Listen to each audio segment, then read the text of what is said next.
En art, ce qui nous fait tous défaut, ce sont les proportions. Et oui, on ne sait jamais si notre main est trop grande, trop petite et tout ça. Bonjour et bienvenue sur ce tuto qui va t'expliquer un tant soit peu la suite de Fibonacci et le nombre d'or. Alors pour ceux qui ne connaissent pas, c'est un petit peu délicat, c'est un peu comme une sorte de nautile, enfin c'est ce qu'utilise Léonard de Vinci pour... Non, tu vois toujours pas? Bon alors, je te fais un dessin. Donc tu fais un petit carré, et dans ce petit carré tu fais un quart de rond. Ce petit carré que tu vas dupliquer, déjà une fois, et la deuxième fois tu vas devoir l'étirer selon sa largeur, hauteur et tout ça, et ainsi de suite pour avoir la spirale d'or. Cette spirale d'or va te permettre de repérer tous les éléments qui t'entourent, même tu as juste à plier ta main, tu le retrouveras, ou regarder en dessous de ton pied, tu le retrouveras partout. Ça pourra t'aider aussi pour savoir ta tête, où est ton front, ton nombril et ton coude. Pour la suite de Fibonacci, nous allons utiliser le code couleur rouge, orangé et jaune pour le 1, 2, 3. Alors attention, 1, 2, 3. Vous avez juste à regarder vos phalanges sur votre main et vous allez voir cette suite. Donc c'est très simple pour savoir exactement si on est très bon en proportion pour la main. Pour la pomme, voilà, c'est pour l'oreille en fait. Nous retrouvons encore cette fameuse spirale d'or.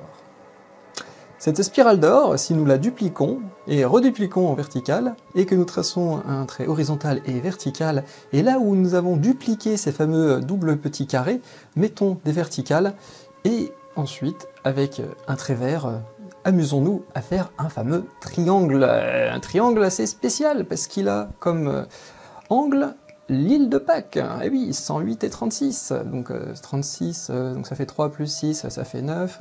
108, ça fait 1 plus 8, ça fait 9. Voilà, nous avons un 999. Voilà, un petit peu comme cette fameuse spirale d'or. Nous utilisons ensuite un petit enfant, qui est moi. Nous mettons donc cette mire à ses yeux et à sa bouche. Là, le bas donc de ces verticales. Nous pouvons aussi utiliser cette map, enfin, cette grillage sur des personnes autres, hein, bien évidemment, mais un peu plus âgées, et nous allons remarquer qu'effectivement il va y avoir une sorte de déformation qui va s'opérer selon l'angle des yeux. Regardez aussi au menton, on voit bien ce croisement qui arrive pile poil à ce niveau-là. Donc, et puis en haut, là où il y a les cheveux, la délimitation des cheveux, là où il y a les traits rouges, où s'arrêtent les traits rouges, voilà. Donc tout cela s'effectue durant l'âge. Donc voyez-vous, là c'est notre petit grillage à 100%, et dès qu'on va passer à 12 et à 14 ans, ça a un peu augmenté. Donc ça c'est pour ma part, après vous je ne sais pas. Donc jusqu'à 30 ans, voilà. Mais si jamais on utilise cette proportion directement sur le corps en entier, nous allons remarquer qu'effectivement ça va tomber pile poil au nombril, pour le sommet de ce triangle, et il y a un croisement pour le nez tout là-haut. Le genou et la poitrine se situent dans ces fameux débuts de carré, et on remarque que la largeur des triangles sont différents, justement pour l'homme et pour la femme.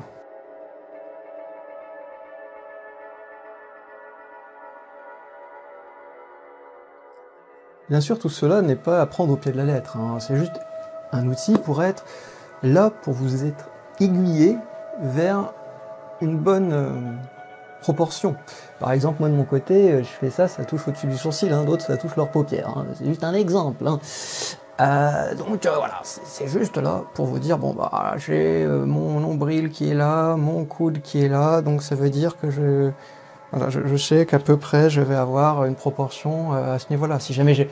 Voilà, c'est ça qui est assez marrant, des fois je regarde dans les dessins, je leur dis ah, mais attendez, mais vos bras là, si jamais ils seront allongés, bah ils se grattent le genou quoi le mec. Bah ouais, c'est juste ça, hein. C'est juste ce problème de proportion qui est faire gaffe quoi, savoir que effectivement qu'on est bien droit, comment sont les épaules, si on est de travers et tout ça. Donc regardez-vous dans le miroir. Regardez aussi, tant qu'à faire, tous les petits éléments comme ça sur le net qui vont vous expliquer les proportions. Alors il y en a qui vont expliquer aussi que c'est le niveau de la tête, mais alors quand tu commences par le corps, t'es un peu dans la...